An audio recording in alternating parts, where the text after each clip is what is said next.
when I leave your podcast that the hospital is going to call me and say, oh, you shouldn't have said something like that. That's so off the cuff. One of the beautiful things about owning your own company, for better or for worse, is that at the end of the day, you take ownership of it all.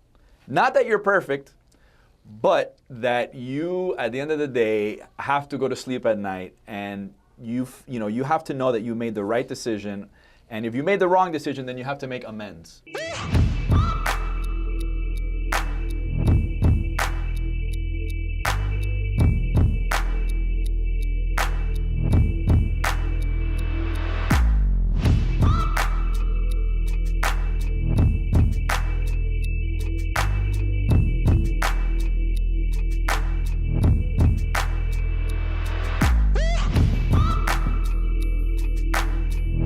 So today we have the pleasure of having Dr. Z here.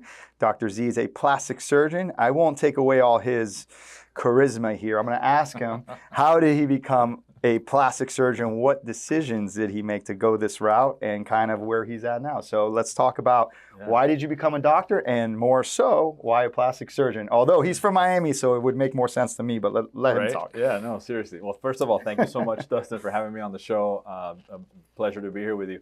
As a beginning my career as a doctor, I was always very much interested in the technical aspects of surgery. I really enjoyed being in the operating room. It just felt like you were kind of in a bubble, and whatever happened in there, like time just kind of disappeared.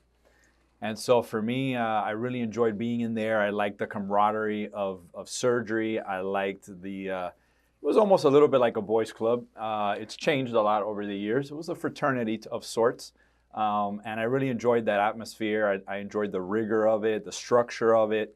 And, I had debated a lot whether to just, maybe be an ER physician or a surgeon. And over time, I just got some mentors that really geared me towards surgery. And I was very happy I made that decision. But then you decided to go into plastics. Yeah, and then I got quickly frowned upon. I got quickly booted from the club because when you're a general surgeon, you're in the thick of everything. Trauma surgery, pediatric surgery, gunshot wounds, stabbings, cancer, and then all of a sudden, after 5 years of training, these guys have known you for so long. You tell them you want to be a plastic surgeon, and the first thing they tell you is, oh, you're just gonna go and you're not gonna work in the hospital anymore, and you're just gonna dedicate yourself to breast augmentations and all that. So that's very interesting. So you're dealing with gunshot wounds, and now you're making people beautiful, right? Yeah. So you went from the ugly to the art of surgery, I'd say. Yeah. Totally. And I always tell people too, if you have some sort of surgery, try to see if you can get a plastic person so your scar looks nice. Right. So, yeah, that's what we do. So you decide to do that, but what made you decide to do that? Yeah, I spent some time with a plastic surgeon who was very, very, very amazing guy. He had trained at Yale. He had an amazing pedigree, and I spent a lot of time with him doing reconstructive surgery at the hospital while I was a general surgery resident. So sort of ending my career in general surgery, I started to spend a significant amount of time with him. And any opportunity I got to get in the operating room with him, to just learn his techniques. And this was not anything aesthetic really, but just to be able to do the reconstruction part of it really, really brought my attention. And I really enjoyed it. I thought the transformations, the before and afters, I was always a very visual person. So for me, plastic surgery is pretty much as visual and as immediate gratification as you can get in surgery. And so I really enjoyed that and helping these patients that, they were suffering. They were going through a lot of, body image issues and depression because of the cancers that they had, especially a lot of women that had breast cancer and then had to have mastectomies and reconstructions and just the science of it all. I thought it was very, very cool because plastic surgery is one of the fields in medicine that continues to grow and continues to evolve all the time. Mm-hmm. We're coming up with new implants. We're coming up with new techniques. We're coming up with new free flaps. We're coming up with there's always something that we're pushing the limit on. And I wanted to be a part of that. I found that to be super cool. I never thought about that because you guys are constantly trying to become better, make people look more beautiful and or help them in any way you can. So you have to see where that goes. And because it is such a growing industry, you're going to have all sides. You're going to have the people bringing you products and implants. They're going to continue to make things better to stay ahead. Yep. So you continue to use them. I never thought about that in that aspect. So that's pretty good. Did you go to school down here? Did you train down here? Yeah, no, I went to high school here. I went to Belen Jesuit. And then after that, I went to North Carolina State University. I had a full ride to study there. And then I went to medical school in Puerto Rico. Okay. And then after Puerto Rico, I did 5 years of general surgery at the University of New Mexico. Okay. In Albuquerque. Well, I've been there. There's a very interesting place. Very interesting place. And then I finished my career at the Cleveland Clinic in doing plastic surgery. The one in... The one in Weston. Okay. Yeah. Oh, that's freaking awesome, man. Yeah. So you've been a little bit everywhere. All right, cool. So you do that. You come out. You're trained now. You specialize in plastic surgery. Yeah. What's next? What happens next? Yeah, I had a real desire to have my own business. I don't know why. I just had a real drive to run my own show. Is anybody in your family like an entrepreneur or anything? No one in my family's an entrepreneur. I think so. Our target audience is other physicians, people that want to know more about medicine and know what you do. So and I think a lot of physicians like, I'm going to join your practice, right? So anyways, go ahead. And they're like, there has to be like some commonality, but go ahead. Yeah, I really think it's just the idea that I didn't want to be hostage to a hospital. And, for some people it works great. For some people, it provides a lot of structure. It provides certain work hours. It provides certain compensation. And so you can kind of, you can work around that and you can build your life around that and your family around that. And that's totally cool. And trust me, there are days that I wake up in the morning and I'm like, man, maybe I should have been in the hospital today. It could have been maybe a lot easier. But I just had a strong drive. Nobody in my family is either a doctor or an entrepreneur. Okay. They all immigrated from Cuba in the 60s and 70s, and working class family, and they really catapulted me. And I took advantage of every opportunity that I had to excel and to move forward. And but anyways, I was finishing my training, and I went up to one of the attending surgeons, one of the guys that was training me at the time, about 5 years older than I was at the moment, and I said, hey, why don't we open up a private practice in Miami together? Why don't we do that? And he had expressed his discontent with being in the hospital. He was kind of tired of it already. He just felt like he wanted to get out of that environment.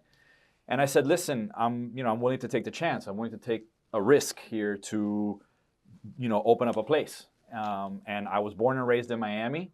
And there's no hotter place for plastic surgery. No, there isn't. Well, that's another reason I asked you where you've been. Yeah. Had you been here the whole time, I'm like, okay, that makes, it makes sense either way. I mean, this is, people come from all over the world. Everywhere.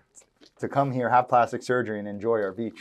So like they'll come a couple days before, probably hang out, and then, go through the reconstruction process. Definitely. And we're just very competitive. Our prices have always been competitive in Miami.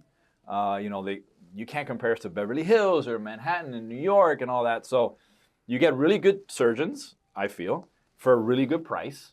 And you're not in Latin America, you're in the States. Right. So we're like the last stop before they jump, down to Colombia, or they jump, where they used to go to Venezuela, but that went away a long time ago. But yeah, so I spoke to this attending surgeon of mine. I said, hey, why don't we go and open this together? And he thought it was, a great idea. Let's take a stab at it. Let's see how it goes. Take a stab at it, pun intended. Pun intended, exactly. Let's take a blade to it.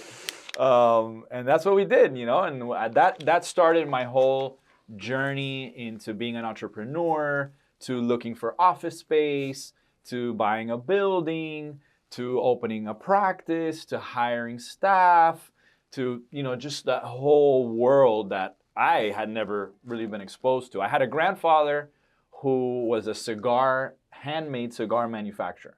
Okay. He had his own tobacco factory, his own cigar rolling factory in Little Havana. Okay.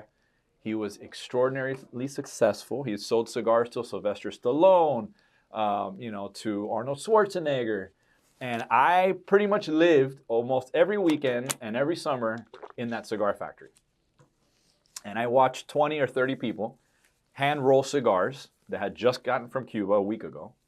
And I learned all my Spanish there. I learned how to drink Cuban coffee there. Eventually, I learned how to smoke cigars there. Eventually, my grandfather retired, but I learned work ethic there. Okay. And I think that is what, and watching my grandfather do everything that he did, coming to this country at the age of like 40 years old, not knowing any English, starting a company from nothing, right? Just with the knowledge that he had from his growing up in Cuba. I always thought to myself, and to this day I continue to feel that way, if he could do it, you better believe I can do it. Right. And I have all the tools to do it, so why not try it? I think that's really interesting. It's a mindset. You have to figure it out, right? You are highly skilled, you're highly taught, and this is why physicians, not every physician should work for themselves, not every physician should break off. Mm-hmm. But if you are not pleased with where you're at, or you want to make a difference, or you want to treat patients differently than in a larger system, mm-hmm. and it's okay, you're going to break free. You're going to have to learn things because they definitely don't teach you these things in school. You're too busy becoming an excellent doctor. But if you're an excellent doctor, you can figure out the rest and your practice will grow. There's risk associated with that and all that, so you have to be willing to take it. But that's always interesting. I never thought, but you saw that, and whether it's consciously or some people maybe subconsciously mm-hmm. would have brought that in. Mm-hmm. But that's good to see because it's the world makes it sound really scary, and it's not easy. It's uncomfortable starting your own thing, but if you have a talent, a skill, there's a bigger opportunity, a higher chance of you being successful. Sure. So you do that, you start this practice with another attending surgeon, mm-hmm. and you learn about the real estate, the marketing, how to scale, like everything from A to Z of mm-hmm. this. Then what happens? Yeah, things are sometimes just very unexpected in business, mm-hmm. right? You just don't know always how things are going to go. At the beginning, it always sounds very lofty and very exciting and very attractive. Mm-hmm. But personalities are sometimes difficult to contend with. It just depends on, your dynamic. And so the dynamic between the two of us, I was the younger surgeon. He was the older surgeon. Not by much, but 5 years was a good enough of a gap. And I was technically when I was done and we had started working together, I was I was the younger guy, right? And he was the older guy, and so there was a little bit of friction that evolved over time in that dynamic. I quickly became very popular. I got on Instagram. I got on social media. We're talking about almost 7 years ago. Okay. And it was getting hot. Like Instagram was hot. TikTok didn't exist. Facebook was there. But I just took to social media immediately. I remember about 6 months before I graduated my residency program in plastic surgery, I had already created my own Google listing. I started to acquire my own reviews way ahead of time. Oh, wow. That is thinking way ahead, by the way. Yeah, and it served me well, right? So as soon as we opened up shop, I was getting a lot of traffic. I was getting a lot of movement. And if you haven't noticed already, I don't mind talking on camera. I don't mind, I'm not camera. I wonder why this guy's great on social media. Right? I'm not afraid to talk. No, not at all. And so it served me well, right? And so I was happy to do videos, and I was happy to film and to do educational content. My partner, not so much. Okay. And so there began a little bit of the divide, right? And that's fine. And so we ended up having to go each on our own separate paths. Okay. So I have some questions there. Yeah, of course. So I have a question. Did you take in this building and all these things together in a partnership? We did. We went 50-50 on everything. Right. So it's interesting. When you join a partnership, when you go into, whether it's medicine or not, you have a marriage. Now it's kind of, I may have been telling you this earlier. It was. Maybe the cameras were, I think they were rolling, but it was pre our launch. Is that practice divorce is like, it's like a marriage. Like you are now like trying to figure out what to do with the assets and things like that, and the names and all that. So did you keep the assets or did you break off? No, I broke off. Okay. I broke off. There were a few reasons why I broke off. Partly one of them was the location. Mm-hmm. It was a good location, but I wanted to be way further east. Mm-hmm. I wanted to be much closer to US 1. Right. and we were out towards, if you're from Miami, we're out on Sunset Drive and somewhere on 87th. So it was a little bit further west. And I just felt, we only lasted about a year together. So the company was really new. He was very much interested in keeping the name and in keeping the asset. And I was okay letting it go. Okay. So I let it go, and he compensated me for my share of whatever, that time.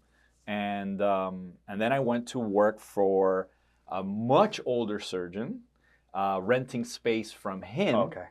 But then creating my own brand, which is now Zuri Plastic Surgery, and basically just subleasing some space. Yeah. And I did that for a little while. You were waiting to make your move. Yes, I was waiting to make my move. So when was that? Oh my gosh, that was, I graduated in 2017. That was about 20, and this is going to be a good story. We're going to keep this one going. It was about 2019. This was before the pandemic. Oh man, this is awesome. Yeah, All right. Yeah. So now Dr. Zuri has a falling, breaks up with his partner, which I think fast is better. You knew better. You didn't have too many children per se. You didn't grow this monsters business. So you got out early, and I'm sure that worked out for the both of you. I think that's usually better. I'm usually a part of something. When I used to be I love being the OR, by the way, going backwards. I did that with medical devices. I do miss that a little bit. Maybe I'll jump in and help you out one day. Yeah. What do you want? You're always but it's 2019. I have a feeling this is going to be great. 2019, you already have this feeling, this fuel of entrepreneurship, and you break off, you start subleasing. Go ahead, run with it. Yeah, and I started subleasing, and it was going really well. The older surgeon, he was very much into retirement mode. So he basically let me take over his space, essentially. He was maybe operating one case every 2 or 3 days. And so the OR was mine. There were 2 operating rooms, and I was just going ham. I was doing 3 cases, 4 cases a day. We were building up. Up until this whole time, I had my wife consistently searching for office space. Which is so hard to find out. Oh my God. And it's even worse now. Doesn't mean you can't do it, but man. Oh, it's brutal. So we keep looking, and finally, we have a commercial realtor helping us out, and he finds a spot, which was perfect. It was right across the street from South Miami Hospital, on the east side of US 1, okay, in a nice little hidden kind of neighborhood / small commercial little offices. And it was a disaster. It was an internal medicine group of 2 or 3 doctors. I know exactly what building that is. Yes, we won't say who they were. I know who it is because that's my pharmaceutical days. I know exactly who it is. Go ahead. Yeah, and they let that building go for 30 years, and they hadn't touched anything in the building. Nothing. I mean, the toilets were broken. The rug was, it was all stained. I walked into that place with my realtor, and I said, oh my God, we're going to have to rip this place apart. I'm going to have to gut it to the ground. He's like, this is all I could find, and I said, listen, that's fine. I mean, it's great, but I'm really gonna have to jump in here all the way. And so I did. I jumped in all the way. I got a business loan that I had to use to be able to strip the whole structure. I left it basically with the bones and nothing else. And I had actually a Belen friend of mine who's a contractor, a few years older than I am, and he helped basically build the whole thing. Same one I met, right? Good dude. Yeah, I didn't even find work for him. He's awesome. Your place is fantastic. Thank you. Did you expand the space? The one that I'm in, the surgical space, I reconfigured the whole thing. Okay. I knocked every wall down, and I had a really good architect that had good experience with surgical centers and things, and he helped me design the whole thing. Okay, so that's 2019, 2020? 2019, 2020. So as soon as the pandemic hits, we're in the middle of construction. Oh, sweet. Yeah. Elective surgery. Elective surgery in the middle of construction. I still have vivid memories of Armando, the contractor, calling me and saying, hey, the electrician doesn't want to show up because The plumber's there, and he's not wearing a mask. So he doesn't feel comfortable. Right. And I'm like, get everybody with a mask. We need to finish this construction. I was like terrified. And they were closing elective surgeries, and New York was like a total shutdown. And I was like, oh my God, I'm gonna lose my pants here. I'm gonna lose my pants. And I had a daughter who was 2 years old and a son at that time who was 4 years old. And I'm like, I'm looking for jobs in Nebraska as a plastic surgeon at that point. I'm calling places, I'm interviewing.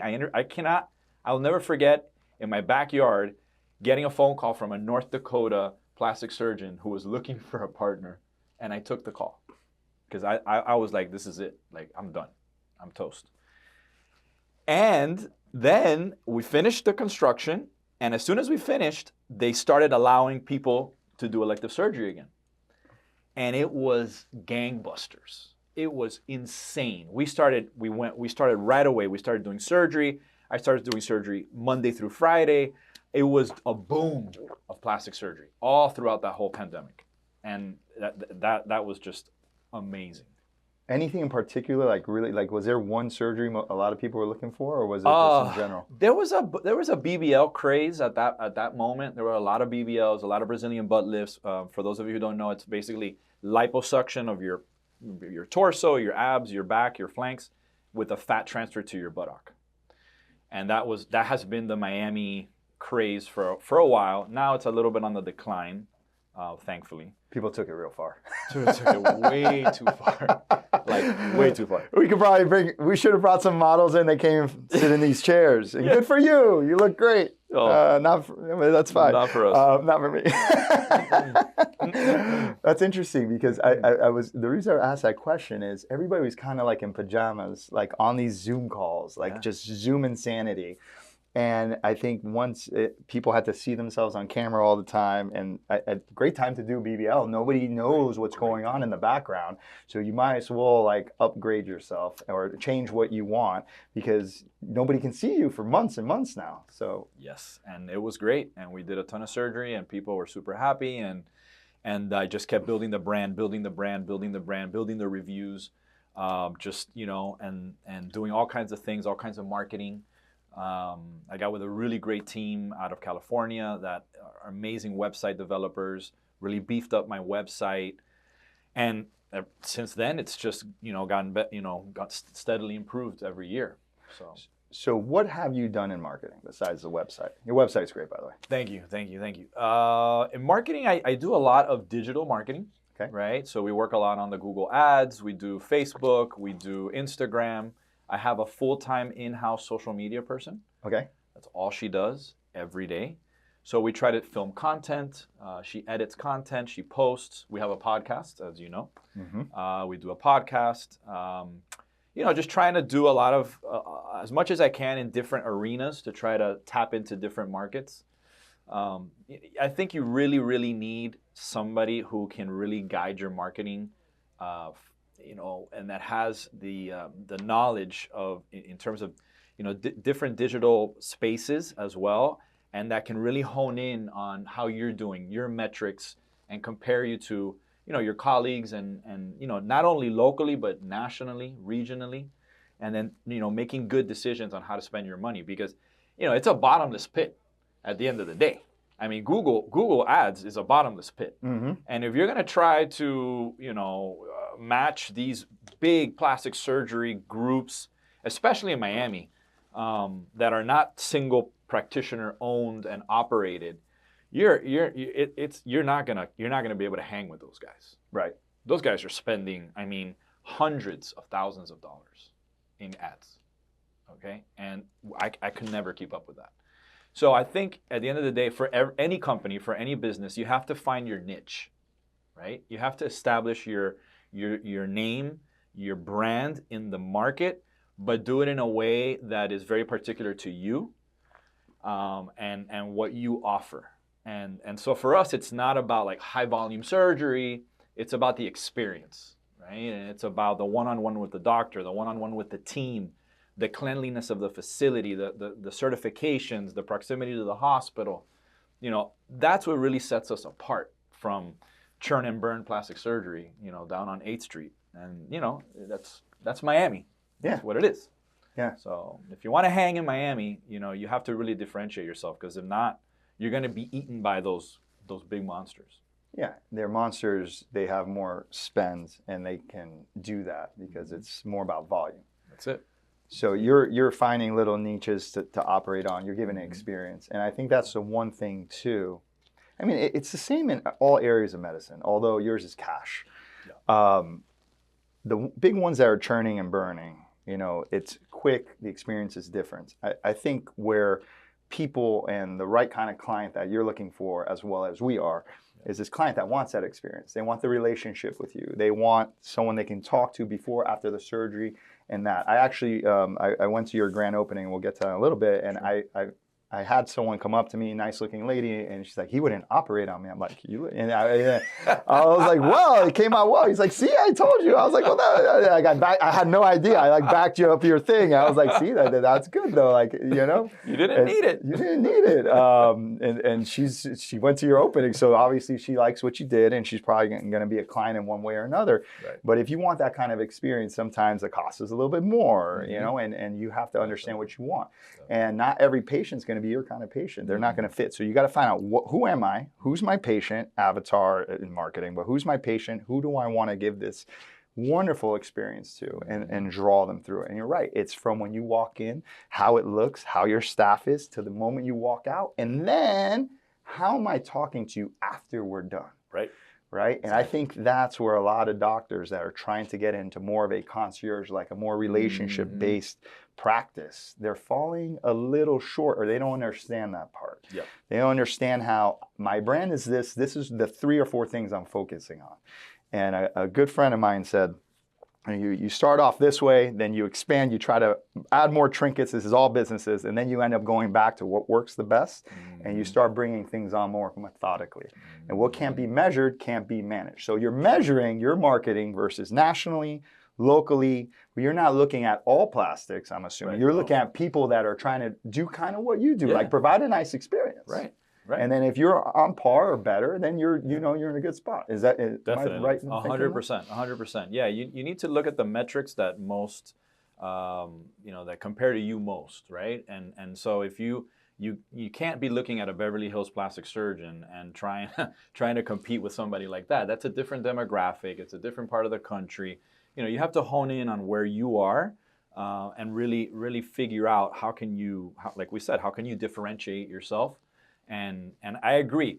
I think what happens to a lot of physicians who are entrepreneurs who are starting out, I think that at the beginning, and this happened to me personally, you're really chasing the lead, right? So they're either calling, they're texting, they're emailing, they're filling out a virtual consultation form on your website. Somehow you're getting their contact information. And then what happens a lot of times is then you get your team to start contacting and having conversations with them. But then let's say you had a conversation with them and you thought it went well, and they really made it seem like they want to have a breast aug with Dr. Z, but then you don't hear from them for like a month. And I think a lot of doctors, what they do is they give up. Right. They don't call them back. They don't follow up. They don't even make an attempt, because they're like, well, I don't want to be annoying. I don't want to bother them. I think that's a huge failure on the part of a lot of doctors, because most people are super busy, right? How many times did we try to do this podcast together? This is our second chance, right? It is our second scheduled chance. But we went back and forth. Right. But you're busy, I'm busy. Yeah. Patients are busy. You know, people that are, especially that are doing elective cash-based procedures, these people don't have an ailment that is taking them directly to the doctor, right? They want to look good. Looking good is great, but it's not always on the top priority for people who are working, who have kids, who want to go to the gym, who want to do other things. So I feel that in this industry, you really have to do a good job with closing the loop and coming back again, not in an annoying way, not in like 10 e-blasts a month, you know what I mean? But come back, Yeah, Yeah, and you have to do it within the way you guys, your voice of your practice, right? And so you have to be consistent and draw those people in. Like there's, all the businesses are the same. Like it takes 7 times for someone to hear something to make that change, right? Like they tell us that when we used to sell to you guys as a pharmaceutical medical device. At least 7 for you to even hear what I'm saying. So you want to kind of just be, and if you do anything, like right now, if we talk about something that's being like highly performing on Instagram or Facebook, our phones are listening, we're going to get an ad. It's in our face. I haven't bought these pair of shorts from a company I really like, and I went to buy them and it wasn't gonna get there in time for me to go hiking. So I didn't do it, but I'm going to buy it. By the way, every day I go on to social media, they are hitting me.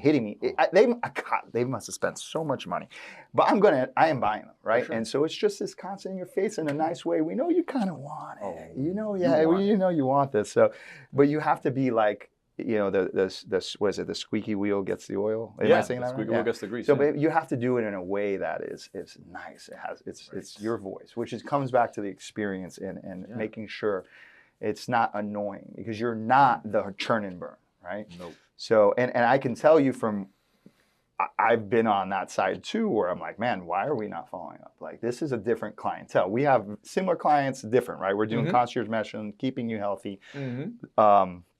You want to talk to us today, you can, right? Like, and I know it's similar with you, it's just plastic surgery, right? So like, that person called, they were interested.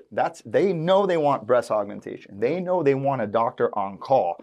Yep. Why are you, that's a high profile search. Like that's not like someone just like, oh, what would it cost to get breast augmentation? That's a little different, right? You're not fighting for that price. And I think your money would be burning there. Yes. But yeah, you need to find, so that's a systems thing. Yep. So did you know that right off the bat, or did you guys have to learn it? And so there you go. There's my long-winded answer. We had to learn it. We had to learn it. Now, the part of the issue is when you're looking at how to manage your leads is that there's so many software programs out there, right? And so you can be online and go down this real deep rabbit hole on which software is going to work better for you, which one's not. So if I were to give any advice, I mean, don't spend so much time going down the rabbit hole. You know, like look at your industry, you know, look who are the leaders in your industry in terms of software development and programs and lead acquisition, and then just make a decision, because all of them have like really good things about them and really bad things about them. Just like EMRs. Yes. Yeah. EMRs. Yeah. Don't even get me started on EMR. I've burned through 3 EMRs. We do not have enough time to go over EMRs. Oh my God. No. We are going to do a business venture on this. Yes. That's it. It's awful. That's it. We can't talk about it. Yeah. Go ahead. Anyway, so just find a leads platform, right, that you can use, that your staff can use, that is going to be relatively simple to learn, because as you know, in business, you know, there can be a lot of turnover, even if you don't want there to be, especially at the front desk, right? The front desk is the killer, right? You know, I'm going to college, you know, I'm doing this part-time, or, you know, there's a million excuses on why the front desk doesn't last. But it's a critical part of the business. I'd say probably one of the most important besides you. Yeah. Yeah. I agree. I mean, it is. We were talking about this the other day on another. So 2 things I want to talk about. The front desk. Like if that person's not as nice as you are, you're in trouble. Especially for you, that's plastic surgery. Oh, yeah. Because you can't, like, going to the office space you bought, that internal medicine group didn't change it. I know, I can see it right now. And they didn't have to, right? Because of the way they operate. And they actually operate some cash pay too. So it's very interesting. But they had a very long-standing relationship, good people. I still text with one of them here and there. Then if you're going to concierge medicine, going to a really nice plastic surgery office or a dental office, you guys do it right. All right. And so you have this experience, you come in this beautiful place and this person's not nice. You're like, whoa. Now, whether that's subconsciously or consciously, you already have a bad taste, a bad feeling about that. And so I was having a team meeting yesterday about this with my 3 primary staff members about like the experience of how things have to be done almost the same with everybody, because then even whether it's consciously or subconsciously, that person's like, something's off. This person did this way, whether they're thinking it up here or in the back of their mind, and that experience just changes a little. And so that you're right. Like everybody has to be an arm of you and your personality and your brand because they represent you. For sure. You're Dr. Z, but they represent you too. Yep. And so you have to think that through. The second thing that I find is really interesting is, and by the way, did it wrong too. We all did. So going back, like the entrepreneur thing is like doing things wrong to get them right, right? Like nobody here is a genius. Nope. Everybody here is smart, but like you got to do things wrong and get them right. Pick one and go. Right. You will get frozen. I will be the first. I'm pretty good at making decisions. Mm-hmm. There's a lot of problems in the medical world with software, and it took me forever to find a software that actually does some of the things we're talking about that connects to my EMR. It's a nightmare just to find things that talk. It's crazy. Yes. So that being said, just pick one and run because the longer you don't nurture these leads is revenue coming out, which makes it difficult to run your business. Just find a way, 100%. Find a system, put it in order, rock and roll. Yeah, yeah. Yeah, and I think what you're saying is very important. And what I've found to be essential in business is being able to commit, being able to make a decision and just go with it. And like you said, like it may not have been the best decision in retrospect, 5 years later, but it was a decision and it moved you forward and it kept you going and either acquiring leads or following up with leads or doing whatever processes that you need to accomplish. But otherwise, it's like a failure to thrive. You're just constantly like, well, I could do this, well, I could do that, and then you don't end up doing anything. Right, you get stuck. You're stuck. Yeah, and that you can't be stuck in business. You have to be very dynamic. You have to be always looking. And I'm going to say that's even there's a lot of personalities, but I'm just going to use physicians as one. You guys are used to making the right decision, right? For the patient, for the right outcome, the best decision there is. So that kind of thing, that personality is like, you can be wrong here. You can always adjust, but it's like this old Mark Zuckerberg, like it doesn't have to be perfect. We just need to make a decision, break things and move.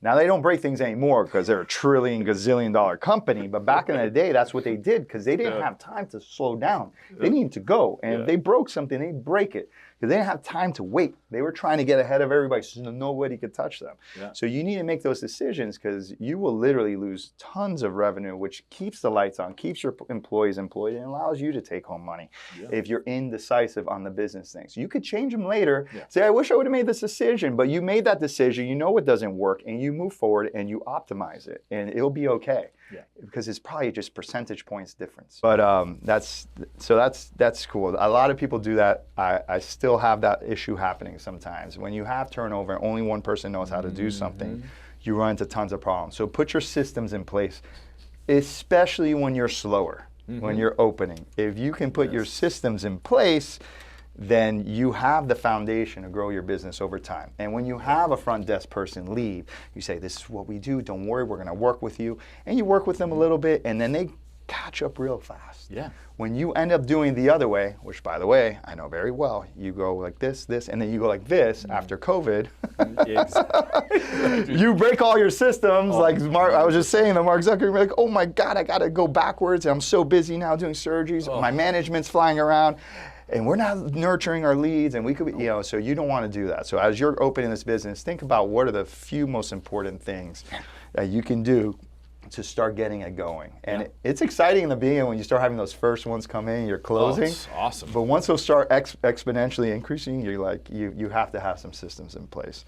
Definitely. So, this has been a good, so far, business conversation. So that's going really well, right? And you got that going. You have 2 surgery centers. Which is super cool, and we'll talk about some of that off camera. I have some ideas for you.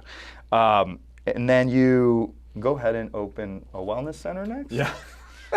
So I'll give you the backstory on that one. So I was, I was really burning the midnight oil, right? I was in the height of COVID, doing a ton of surgery, and I had an epiphany one day. I was driving home. It was about 7 o'clock. I had been there since 5:30 in the morning.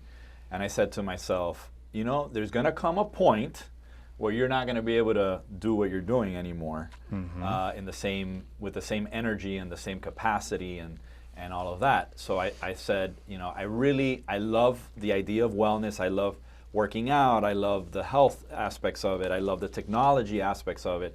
I love how the industry is evolving into so many different modalities, and I said to myself, well, I need to create a company that isn't going to rely on me and only me in perpetuity, right? I want to create something that I can build slowly over time, that the day that I decide not to operate any longer, that I still have something that I have either as a legacy or as something that I can, live off of when I'm older, right? And it doesn't require these two hands to be up all day doing 12-hour days. So I started the process of creating hydrology. I think the most beautiful thing about it is all of the lessons that I learned from grinding and creating Zuri plastic surgery almost basically created a blueprint for me to move into hydrology. And it's been really cool because I've been able to create another entity, another ecosystem without the stress and the anxiety and of when I was creating Zuri, because Zuri was everything. I had to live off, my family had to live off of Zuri, I had to live off of Zuri. But Zuri has given me the capacity to move beyond it. And to me, that's been amazing to have the opportunity to create another business without the stress of it being like the only thing going on. Yeah, so you're implementing businesses within your field that touch base. And I think that's one thing, and I was talking to my marketing manager, Rob, about this, is like when you have certain things that fall within this circle, you can add other layers in your business that cross over because it just makes sense. And I'll be the first to say I have shiny object syndrome. So like I had to put blinders on. I've been very fortunate where people bring me some interesting things and I try to help and I try to help and I try to help.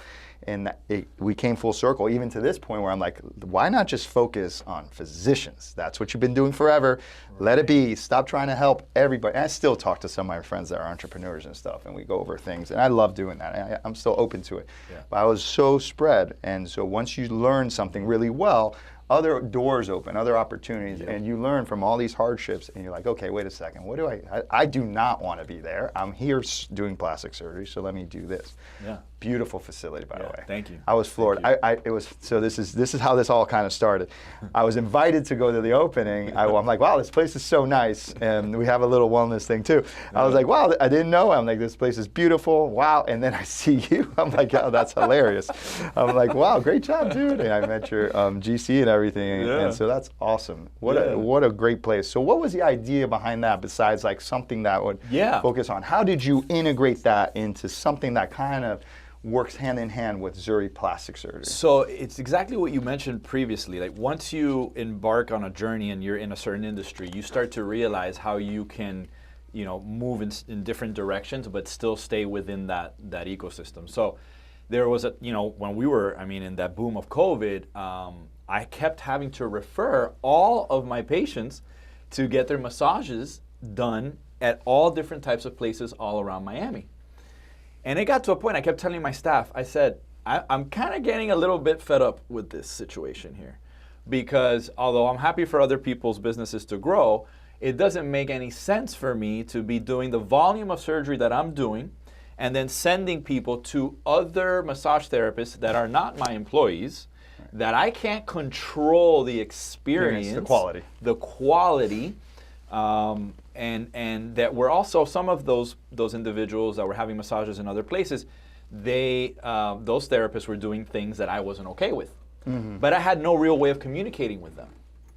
So I got to a point where I need to have my own massage therapy team.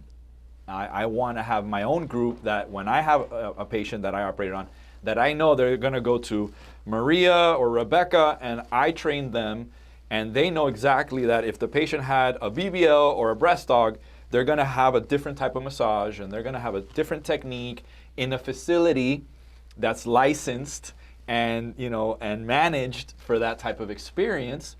And then I thought to myself, well, it's not just about massage, right? It's also about IV fluids and hydration. A lot of our patients are dehydrated after surgery, right? Some of them are anemic, so some of them need iron transfusions. Other patients, they just want to feel better. So why not add other layers to hydrology that's not just massage and IV. Right. And so that started to like really get me down the idea of wellness and whole body wellness and beauty. And also for me, being in a plastic surgery office, we do some non-surgicals like Botox and some fillers and things.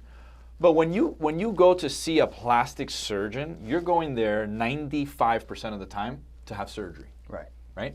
So I wanted to create a facility that was totally non-surgical. Nothing was surgical. Everything was minimally invasive. Everything was easy. You know, maybe the longest treatment is like 30, 40 minutes. And I wanted people to be able to experience massage, red light therapy, cryo, cold plunge, all these things in one space. Because I felt when I was really digging in and doing the market research that there were so many different companies in Miami that were, you know, one was a cold plunge spot, and then the other one was a sauna spot, and then the other one was an IV. And I thought, man, this is like really messy. Yeah. Why not just put it all in one place? Yeah. There you go. Yeah. That's what we did. And you definitely did it. It's so nice. Okay, you become client of there. Yeah. I might get in trouble for that, though. Yeah, I know, right? I'll do the few things we don't have at your Exactly. place. Yeah. Which is funny because I was like, God, Lee, now we're going to get in trouble. But anyways, that's awesome, dude. So you've really like learned the business side of things. So if you were coming out as a physician, whether it's plastics or not, what would be the like few points you would give, like if someone wants to break out of the system, start off on their own? What are some of the advice you'd give them from the hard-learned and fought lessons that you had to go through? Yeah, the hard-learned lessons. I would tell you, look at the market. Do a market research study. Like, spend time looking at where you want to be and who's around you and how you're going to fit in that whole puzzle. I would tell you, don't jump in blindly. Don't jump in just with emotion and excitement, because that's how you make mistakes.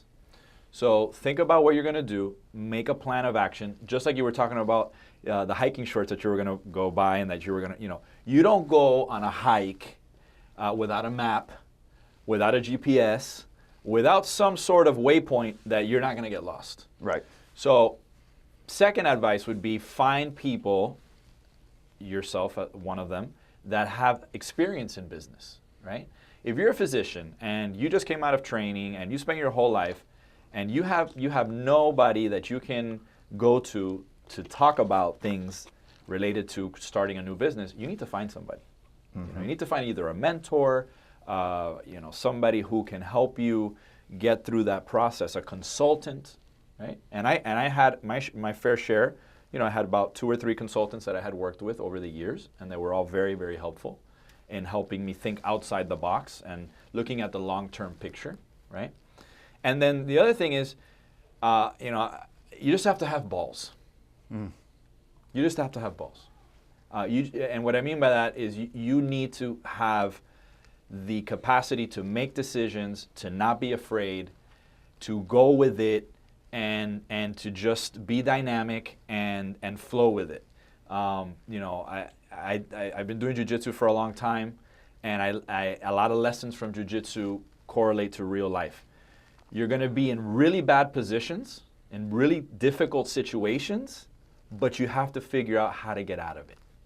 And you will get out of it, but you have to figure out how to do that without breaking down with anxiety or having a meltdown, or worse than all of that, in my opinion, is treating the people around you negatively because you're going through a very difficult time. Your family will pay the price, your spouse will pay the price. It's not worth it at that point. You have to really reconsider what you're doing. Mm-hmm. And sometimes it's okay to jump ship. Always find a way out. So if you're going to go into a particular business deal, if you're going to go into a particular acquisition of a property or whatever you're going to do, whatever contract you're going to get involved in, make sure that you know how you're going to get out of it if you have to get out. Don't just, sign on the dotted line and run with it, because you may have to get out. You said real estate. No real estate project goes as planned. Never. Not one of them. So you can take 2 avenues. You can be really upset about it, or just understand it costs X, but it's probably 25% more. It's probably 10 to 30% more to build this out. Definitely. It's probably going to take 20 to 30% more time for this to be finished than I want to, like my surgery center, my office, whatever it is. Go into, it's like almost a stoic philosophy. Think it's going to be worse and just go with it and be okay with it and look at the long picture. And if you need to get out, man, make sure you bought a property that's worth what you're buying. Yeah. Worst case scenario, you cut out and you can recuperate there at least and cut your losses, minimize your downside. Yes. It's intelligent thought process. Bring that excitement of being an entrepreneur, but be like, make some good decisions. You can't open a concierge medical practice, concierge plastic surgery practice here in a part of area that doesn't have affluent people. Right. It is what it is. It is what it is. You know, so, oh my God, it's so much cheaper to have rent here. Okay, hey, like that's not going to work for you. Nobody's going to drive there. No. You know, and I can tell you, like there was a few years where Pure was in Pinecrest, which is a good area. And it was moving pretty well, and we had to talk to the clients and the patients and say, hey, we're moving to the Gables. Like, that's where we want to be, and that's where we're going to move. And it took forever to build out the space. All these lessons we all learned. Yep. And they were like, wow, we don't really want to drive there. We like that you're close. We're like, dude, where do you shop? Right, exactly. Where do you go eat? They're like, the Gables. I'm like, we're going to be next to Merrick Park. Right. They're like, oh, okay, cool. And it was like, so they all came, and that was a huge decision. It was a lot more expensive, but that was a huge decision for us to take off. So, you know, you got to think some of these things through, and the rest you're going to get wrong. So that 20, 30% error is going to happen there. Definitely. You said one thing, and I was going to close this up, and I know we both got to get going. And I just don't know if this was something you touched base on, but I do have it on the list, so it won't be a surprise. You said about having balls. Yes. Did you do any gender stuff while you're out in New Mexico? Any gender-affirming surgery? No, okay. We didn't do any of that when I was out there. That was just kind of getting online, more of the gender-affirming. There were a few programs in the country that were doing, the plastics programs were working a lot on, like there was a Harvard program, I think there was a Stanford program that were pushing the envelope with a couple of things. They were pushing the envelope with face transplants. Oh, wow. There was a movie about that way back in the day. Yes, there was. And that was pretty cool. And then they were doing more of that gender-affirming work. But no, we never got into it. I never trained on it. I never did a single gender-affirming case as a plastic surgery resident. So. Yeah, it's interesting because I've interviewed a few people from different specialties that have been a little bit of a part of that. So I know it's a hot topic now in America. So we're just going to move on. Like, I didn't even bring that up. But I'm happy to be controversial. We need some of that. You know? I don't mind. The Instagram needs that. That hits. You know what the best part about being an entrepreneur is that I don't have to worry now when I leave your podcast that the hospital is going to call me and say, oh, you shouldn't have said something like that. That's so off the cuff, Dr. Zurarian. How, I cannot believe that you said that. Listen, man, it is what it is. And, you know, one of the beautiful things about owning your own company, for better or for worse, is that at the end of the day, you take ownership of it all. Not that you're perfect, but that you, at the end of the day, have to go to sleep at night and you have to know that you made the right decision. And if you made the wrong decision, then you have to make amends, right? With your staff, with whoever you felt you didn't do right by them. But that was one of the core tenets for me when I decided to go on my own, because I wanted to be my own person. I wanted to run my own show. I wanted to do my own thing. And so if you're somebody who's watching this podcast and you've been listening to Dustin and myself, if you have that fire inside of you, man, or woman, or, if you're interested in really going out there and you have that drive, go for it. Like, don't just sit at home. Go for it. Do it. Yeah. Yeah. I think that's the most important part. I have been held back a little, so we're going to have to do another podcast called, like, Uncut Dustin. Uncut Dustin. Dude, that's going to be a disaster. So I'm going to wait for this for a little while. We started off that way, actually. I got some lip. From some of my favorite clients that kind of know I'm funny, and I have like a very interesting sense of humor. But I also, I do really enjoy this, and I got to do it. It was interesting. When I was doing devices, I was helping all these practices grow. I never put two and two together. Like, why not just go help Dr. Miranda grow? And then things kind of forced itself. So interestingly enough, I also did business consulting for American Express for a short period of time. I met all these business owners. Cool. And I was like, dude, why not me? Why am I still doing this? Why am I still in corporate America? What? And there's nothing wrong with that. No. That can be for people. But I was doing a lot of entrepreneurial things at night and early in the morning. And I was like, one of these days I'm going to cut out. One of these days. And you keep pushing it, right? So it's the decision pushing making. And what I realized, the pattern that I realized is they said, we're going to do it. And I can tell you IQs from 30 to 180. Like people just found a niche, dug in, made a great job, and they just kept driving forward. And they may not be as smart as anyone in this room, or they might be smarter, but like they're all kinds of entrepreneurs, especially in this town and especially in big cities. Oh, yeah. And you just got to kind of run with it and go for it. Is there anything else that we did not cover that you would like to talk about? No, I think it was awesome. I think it was great. No, this was super. It was fantastic. Okay, when I need to keep myself young and beautiful, I have access to people like this.